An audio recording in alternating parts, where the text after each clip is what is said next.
तस्मै कृष्णाय रूपनाम विभेदेन जगत्क्रीडति हेतः अज्ञानान्तमिरान्धस्य ज्ञानाञ्जनशलाकया चक्षुर्नमिलितं येन तस्मै श्रीगुरुवे नमः। नमो वल्लभाधीस्पदकमलयुगले सदा वसतु मम हृदय विविधभावरसवलितुम्। सर्वप्रथम व्यासपीठ को प्रणाम। उपस्थित श्रीमद् भागवत रस के रसिक श्रोताजनों, बड़ा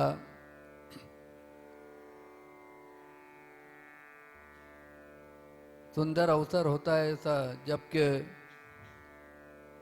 पुष्टि मार्गी ब्रह्म संबंध लिए हुए, नाम श्रवण किए हुए व्यास गादी पे बैठे हमारे पंकज जी शास्त्री जी महाराज, और सबसे बड़ा कि आप ब्रज रज से ओतप्रोत हैं। ब्रज की अलौकिक लीलाओं का कहना अलग बात होती है, सुनना अलग बात होती है, और ब्रज में रह कर के उसका रसपान करना लीला का वो अलग बात होती है। श्रीमद् वृंदावन में आपका निवास स्थान है। वहाँ वृंदावन 11 वर्ष तक हमको भी रहने का अवसर प्राप्त हुआ था। पीली कोठी रतन छतरी पे हमारा मकान था, वहीं पर रहने का समय समय पर। वृंदावन बहुत अलौकिक जगह है। गली गली में हर जगह ठाकुर जी के मंदिर हैं, और वहाँ से जो अलौकिक लीला का अवगान करने आप यहाँ कोटा पधारे हैं, बहुत सुंदर बात है। इनके माध्यम से हम लोग बालकृष्ण की अद्भुत लीलाओं का श्रवण कर रहे हैं। मूलतः पुष्टि मार्गीय व्यास होने से यह सभी को लाभ प्राप्त होता है कि हमारे सेवा संबंधी, कीर्तन संबंधी और राग भोग और श्रृंगार, इनका ज्ञान हमको सहज में प्राप्त हो जाता है। और सबसे बड़ा तो आपका स्वाध्याय बहुत अच्छा है। आजकल शिक्षा पत्र पर भी आपने बहुत अच्छा अध्ययन प्रारंभ कर दिया है, तो ये और भी अच्छी बात है। श्री हरिराय महाप्रभु जी तो हमारे यहाँ रस के खान बताए गए हैं। अलौकिक रस ब्रज की लीला का, जो नाथद्वारा में श्रीनाथ जी का मंदिर, उसका जो नक्शा बनाया वो हरिराय महाप्रभु जी ने बनाया। और ब्रजमंडल का नंदालय का भाव उसमें सारा निहित किया। आज भी पुष्टि मार्गी जितनी भी हवेलियाँ हैं भारतवर्ष में, वहाँ नंदालय के भाव से ही सेवा का क्रम चालू है। नंद भवन में जिस प्रकार बालकृष्ण की सेवा होती है, प्रातः जगाने से पौढ़ाने तक का क्रम, वह सीखने को व्यास जी के माध्यम से हम लोगों को मिलेगा। मूलतः कथा का प्रारंभिक व्यवस्था, कथा सबसे पहले भगवान की किसने किसको सुनाई थी आपको पता है? शिव जी ने पार्वती जी को सुनाई थी सबसे पहले। कथा का क्रम तब से चालू हुआ है। पार्वती जी को कथा सुनाई थी, फिर उनको नींद आ गई थी और वो प्रसंग उस तरह का घटित होता है। तो भगवान के महात्म को सबसे पहले शिव जी ने पार्वती जी को सुनाया। उसके बाद राजा परीक्षित जी के साथ में जो प्रसंग घटा, उसके आधार पर यह सप्तदिवसीय श्रीमद् भागवत कथा का पारायण का क्रम प्रारंभ हुआ। हमें तो लगता नहीं है कि जितने भी कथा करवाने वाले हैं वो परीक्षित की कक्षा में हो और उनको 7 दिन की कथा का श्रवण का आनंद प्राप्त हो। कथा तो अगर अच्छे रस के प्रवाह करने वाले व्यास हों तो तो कथा तो 15 दिन की भी हो सकती है, 20 दिन की भी हो सकती है, महीने भर की भी हो सकती है। लेकिन वो सिलेबस जो चल रहा है वो राजा परीक्षित जी के समय का चल रहा है। और कथा का उतार चढ़ाव भी हमको कथा में मिलता है। तो कथा कभी ज्ञान मार्ग की ओर चली जाती है, कभी योग मार्ग की ओर चली जाती है, कभी सांख्य मार्ग की ओर चली जाती है। ये अलग अलग दिशाओं में जाने के पीछे भी उद्देश्य है। सुखदेव जी महाराज ने राजा परीक्षित के प्रश्नों का उत्तर दिया था। बार बार उनके जिज्ञासाएं होती थी, प्रश्न होते थे, वो प्रश्न जिस तरफ ले जाते थे कथा उधर ही चली जाती थी।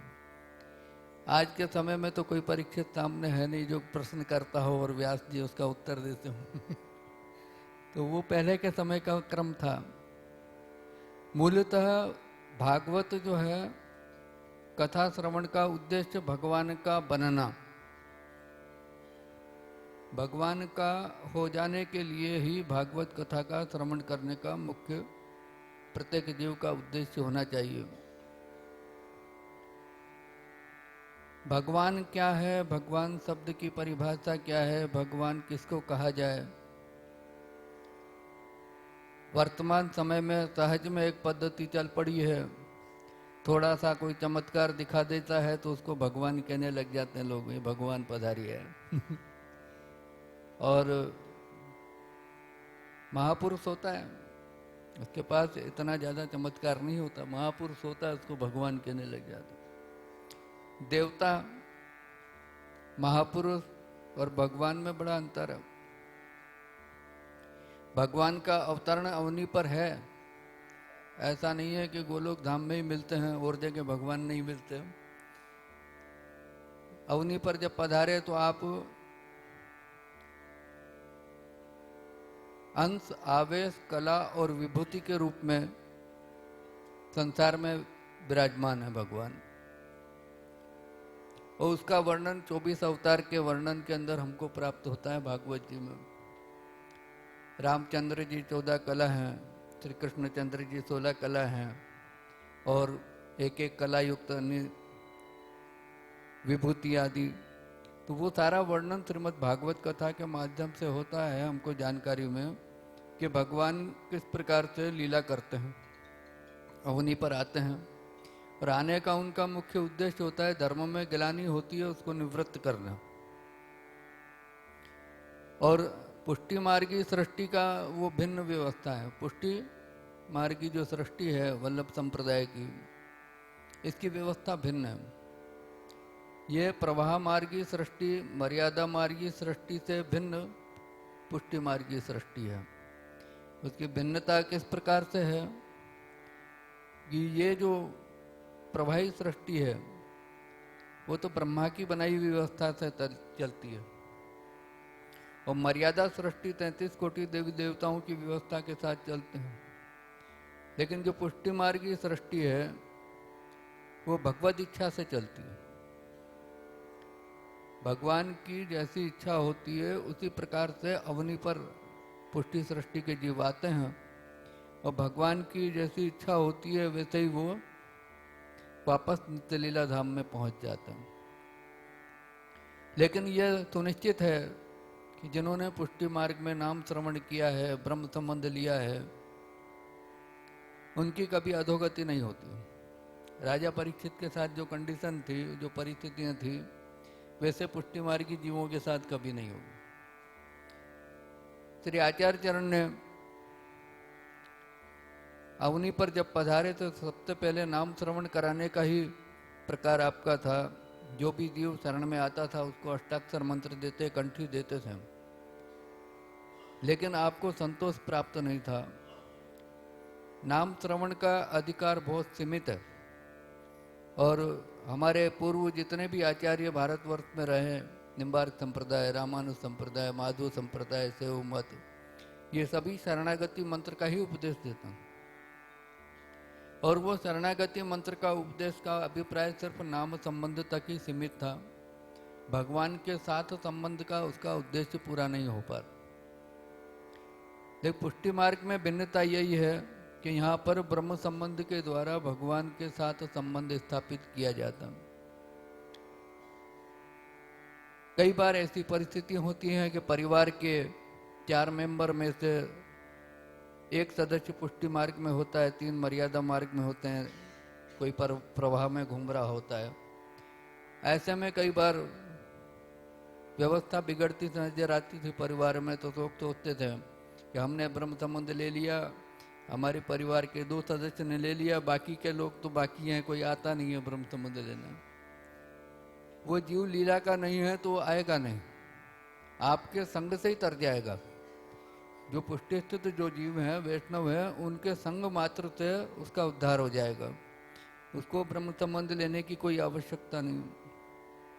लेकिन भगवत कृपा हो गई और अंदर से उसकी भावना जागृत हो गई और वो ब्रह्म संबंध लेने के लिए तैयार हो गए, तो निश्चित तौर से वो पुष्टि मार्गी जीव हैं, भगवान के नित्य लीला के जीव हैं। ये थोड़ा सा प्रत्येक पुष्टि मार्गी वैष्णव को समझना चाहिए। कई बार ऐसा होता है कि परिवार में माता पिता ब्रह्म संबंध लिए होते हैं, बच्चे जो है दूसरी गति की ओर आगे बढ़ रहे होते हैं, प्रवाह में घूम रहे होते हैं, मर्यादा में घूम रहे होते हैं। तो हमारे यहाँ जो श्रीमद् भगवत गीता जो है ना, वो एक ही बात भगवान ने उसमें समझाया है कि संग दोष से ही जीव सारा जीवन व्यापन करता है। अच्छा संग मिल जाता है तो अच्छी गतियों की ओर आगे बढ़ता है, बुरा संग मिल जाता है तो बुरी गतियों के आगे बढ़ता है। गीता में भगवान कहते हैं कि अर्जुन को कि मेरी माया बहुत दुरुस्त है, ऐशाम गुणमयी माया दुरुस्तया। वो माया किस प्रकार की है कि मैं प्रत्येक मनुष्य के अंदर त्रिगुणात्मक बुद्धि के रूप में विराजमान हूँ। हर मनुष्य के अंदर त्रिगुणात्मक बुद्धि होती है, सत्व रज और तम, और उन बुद्धि से ही वो अपने स्वभाव से चरित्र से पहचाना जाता है।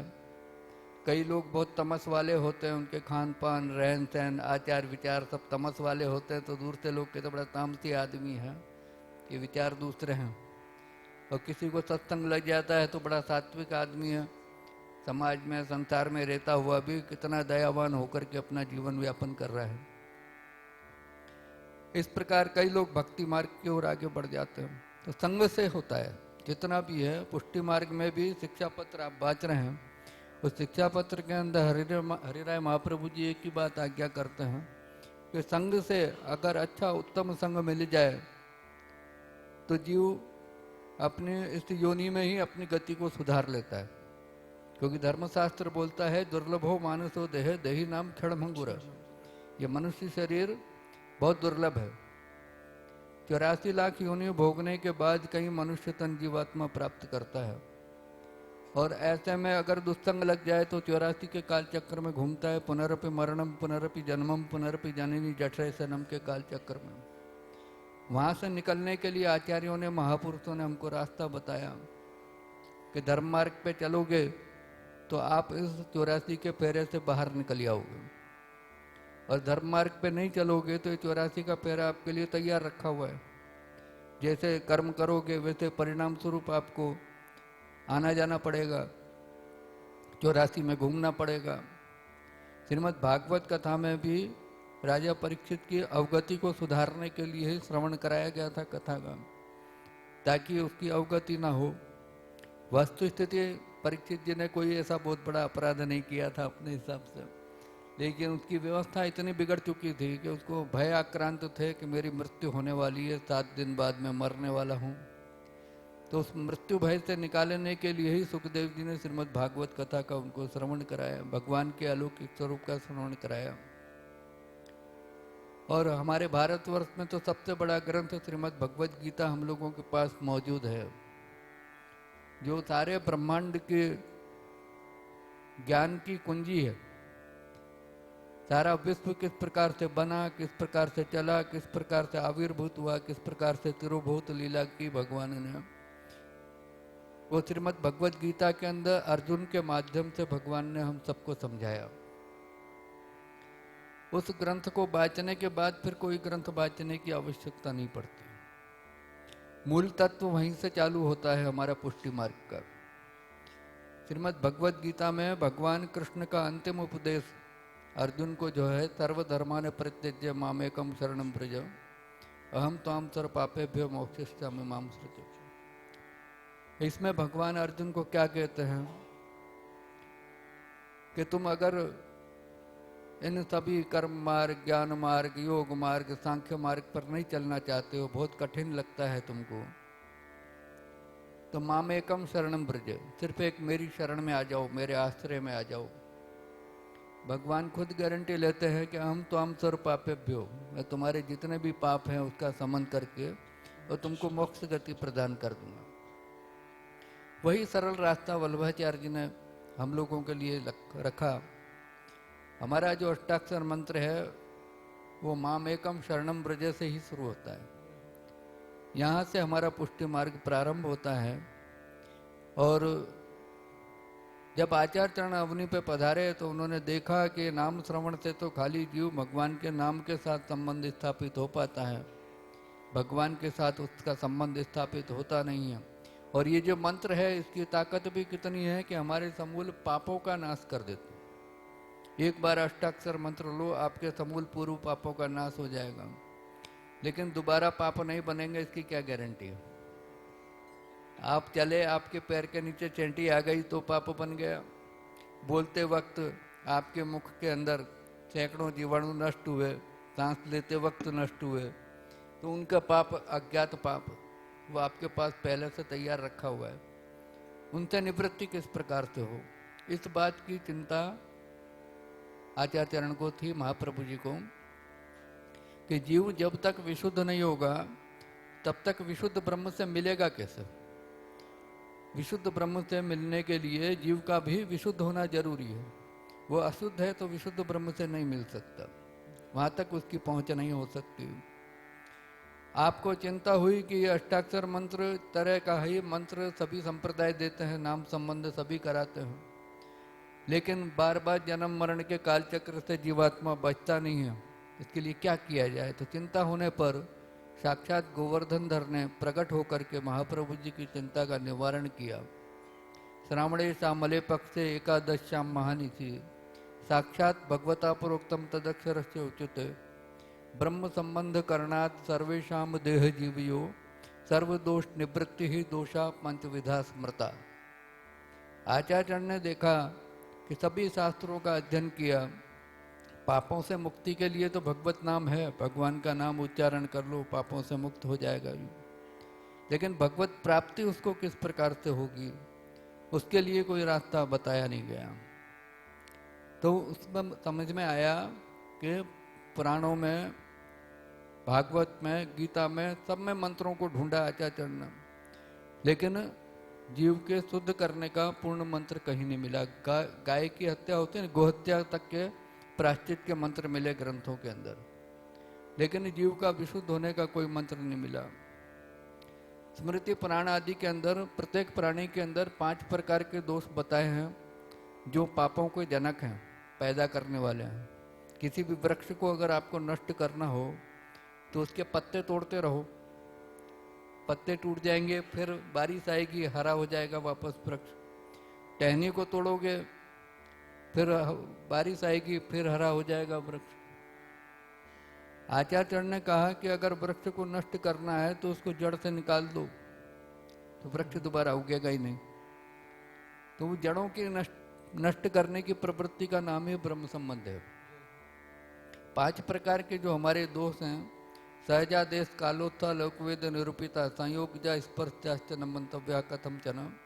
सहज दोष, कालोत्थ दोष, संयोग दोष, स्पर्श दोष आदि करके इन दोषों की निवृत्ति ब्रह्म संबंध के द्वारा होती है। और जिस जीव ने ब्रह्म संबंध ले लिया वो भगवत शरणागति में पहुंच चुका। और जिस पुष्टि मार्ग में तो फलात्मक दशा वाली व्यवस्था है, अन्य मार्ग में साधन करना पड़ता है, जब जाके फल प्राप्त होता है। पुष्टि मार्ग की विशेषता है, यहाँ फल पहले दे दिया जाता है, बाद में साधन करने की व्यवस्था दी गई है।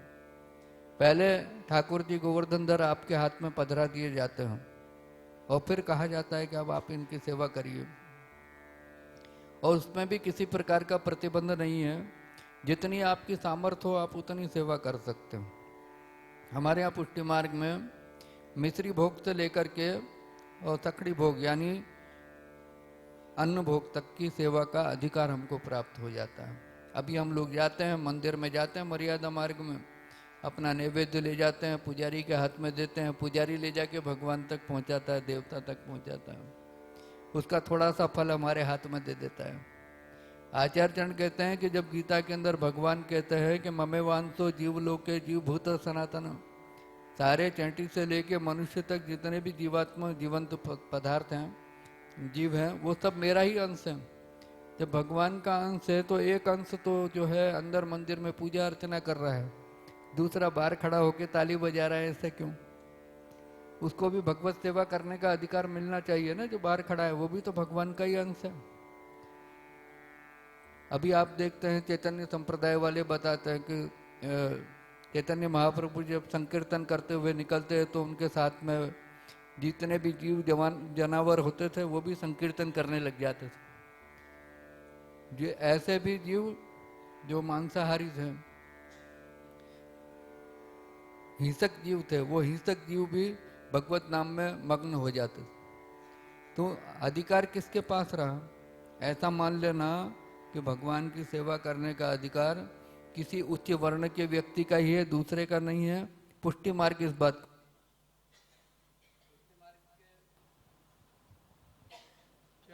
सिद्धांतों के अनुसार तो सभी जीव भगवत अंश हैं। हमारे यहाँ ताज, रहीम, रसखान, खाना खान, अली खान पठान, मोहना भंगी, ये सब भगवत प्राप्ति की है, सब श्रीनाथ जी के साथ में खेले। श्री जी बाबा ने सबके ऊपर कृपा करी है ना। एक मोची की तरह का कोई जीव था तो उसको मंदिर में घुसने नहीं दिया, श्रीनाथ जी के मंदिर में घुसने नहीं दिया। तो श्री जी बाबा ने कहा, वो भूखा प्यासा बाहर बैठा था, तो उन्होंने एक छड़ी ली, छड़ी लेकर के अपने मंदिर में दीवार में खड्डा कर दिया श्रीनाथ जी ने। वो खड्डे में से उसको दर्शन देते थे। वो बाहर बैठ के भगवान के जब तक दर्शन नहीं कर लेता तब तक भोजन नहीं करता था। ये बात गोसाई जी को जब बाद में पता चली तो गोसाई जी ने उसको बुलवाया अंदर, को कंठी दी और उसको कहा कि इसको सबसे पहले दर्शन कराया करो। ये 8वां झांकी में जब भी आए पहले ये दर्शन करेगा, उसके बाद तब इतनी व्यवस्था सुंदर हो गई। तो उसके बाद किन्हीं ने कहा कि अभी तो ये जो झरोका खोला है भगवान ने, इसको बंद कर दिया जाए। तो श्रीनाथ जी ने मना कर दिया। उन्होंने कहा नहीं, इस तरह के तुम किसी और जीव को भी मना करोगे तो मैं दर्शन तो दूंगा सबको। तो झरोका खुला ही रहने दिया। आज भी आप मुखारविंद से ऊपर मंदिर पे जाते हैं श्रीनाथ जी के, तो वहाँ एक वो बारी बनी हुई है दीवार में ऊपर, वो श्रीनाथ जी ने खुद ने बनाई है दर्शन देने के लिए लोगों को। तो भक्त की भावना के अधीन है भगवान। भगवान जाति पाति पूछे ना कोई, हरि को भजे सो हरि को होए। तो ऐसा सोच लेना कि भगवान के लिए अधिकार खाली उन पुजारियों का है या मंदिर में स्थित लोगों का है, हम लोगों का नहीं है। पुष्टि मार्ग विलक्षण मार्ग है। गृहस्थित्व स्वधर्मता अव्यावृत भजेत कृष्णम पूजा सुननादि भी इतना सुलभ रास्ता महाप्रभु जी ने प्रकट किया है कि उन्हें ठाकुर जी को, बाल कृष्ण को तुम अपने घर में ले जाके वहाँ इनकी सेवा करो। जितना तुम्हारा मन करे उतना उनको नैवेद्य, जितना मन करे उतना वस्त्र आभूषण उनको धराओ। अपना सुंदर कंठ है तो मधुर गान करके उनको कीर्तन सुनाओ। तो ये स्वरूप का ज्ञान प्राप्त कराने के लिए भागवत यानी भगवान से जोड़ना, भगवान को प्राप्त कराना। भागवत बनाना कथा का कार्य ग्रंथों में नहीं बताया गया है। भागवत के लिए तो कहा गया है कि बिना श्री वैष्णवम दीक्षाम प्रसादम सद्गुरोर बिना, बिना श्री वैष्णवम धर्मम कथम भागवतो भवेत। खाली कथा कहने, कथा सुनने से भगवान को प्राप्त व्यक्ति नहीं कर सकता। उसके लिए बताया है वैष्णवी दीक्षा। बिना श्री वैष्णवीम दीक्षाम प्रसादम सद्गुरोर बिना। दीक्षा लेने मात्र से भी काम नहीं चलता। अभी गुरु पूर्णिमा आने वाली है, मंदिरों में भीड़ लगेगी, नाम श्रवण करने वालों की भीड़ लगेगी, है ना। 1000 2-2 हजार वैष्णव बन जाते हैं, कंठी लेते हैं लोग, लेकिन दूसरी बार मिलना नहीं होता। दूसरी बार वो दोबारा गुरु पूर्णिमा आती है जब भी मुलाकात होती है उनसे तब तक गायब हो जाते हैं सब लोग, है ना। तो क्या बताया गया यहाँ पर कि बिना श्री वैष्णवीम दीक्षा, आपने वैष्णवी दीक्षा तो ले ली, नाम श्रवण कर लिया, ब्रह्म संबंध ले लिया, लेकिन उसके उपरांत तो फिर गुरु के पास जाके प्रसादम सदगुरुर बिना, उस सदगुरु के पास बैठ करके उसके उपदेश को सुनना कि मुझे अब जीवन व्यापन किस प्रकार से करना है, कैसे हमारे आचरण होने चाहिए, क्या हमारी व्यवस्था होनी चाहिए। हमारे यहाँ 252-84 वैष्णव की वार्ता बाँची जाती है, वैष्णव बाँचते हैं खूब। उसमें जैसे ही ब्रह्म संबंध लेता है जीव, सीधा आचार्य से जाके पूछता है कि मुझे अब क्या करना है। आजकल नहीं पूछते, आजकल तो नाम सुनते हैं, ब्रह्म संबंध लेते हैं, उसके बाद चलते बनते हैं, दोबारा आने की सोचते ही नहीं है। ऐसा भी होता है। तो पहले के समय में बताते थे कि जब गुरु दीक्षा लीती आती है तो उसके बाद गुरु के पास बैठ करके उसका उपदेश को सुनना और फिर उस उपदेश पर चलने वाली व्यवस्था को बोलते हैं वैष्णव धर्म। वो वैष्णव धर्म की आप पालना करें तब जाकर के आप भागवत यानी भगवान के हो सकते हैं। 3 चीज़ों का आचरण आपको करना आवश्यक है। एक तो आपके पास वैष्णवी दीक्षा होनी चाहिए, फिर प्रसादम सदगुरु और बिना, सदगुरु के पास बैठ करके हमको अपने जीवन यापन का पूछना चाहिए और फिर उस पर आचरण करना चाहिए। वो जो आचरण करना है वही हमारा धर्म है। धर्मशास्त्र बोलता है स्वधर्माचरण शक्या विधर्मश्च निवर्तनम। आप विधर्म से भयभीत न हो। विधर्म से निवर्तन आपका कब होगा? जब आप स्वधर्म का आचरण करते रहेंगे। तो भागवत, श्रीमद् भागवत अपने आप में एक धर्म है। वो भागवत धर्म क्या है? भगवान को प्राप्त करना। उसको हम अपनाएंगे तो ये अपना जीवन कृतार्थ होगा। कथा के माध्यम से श्रीमद् भागवत श्री जी बाबा का ही स्वरूप है। 12 अंग हैं, 12 अध्याय जो भागवत में है वो विस्तार से तो व्यास जी महाराज समझाएंगे आपको, तो समय रहते हैं आप लोग श्री ठाकुर जी के स्वरूप का ज्ञान प्राप्त करें और अपने इस मनुष्य जीवन को कृतार्थ करना बहुत आवश्यक है। क्योंकि दुर्लभो मानुषो देह देही नाम क्षणभंगुर, कब नष्ट हो जाए शरीर का कोई पता नहीं होता। शतायु लेकर के हम लोग आए हैं और हमारी आयुष्य जितनी संसार में व्यतीत हो गई है, खर्च हो गई है, उसको माइनस करेंगे तो हमारे पास बचा हुआ समय बहुत कम है और उस समय को भी भगवत कार्य में लगा देंगे तो हम बार बार जन्म मरण के काल चक्र से मुक्त होंगे और भगवत प्राप्ति हमको हो, भगवत सेवा का रस हमको इसी जीवन में प्राप्त हो। ऐसी मंगल कामना के साथ आप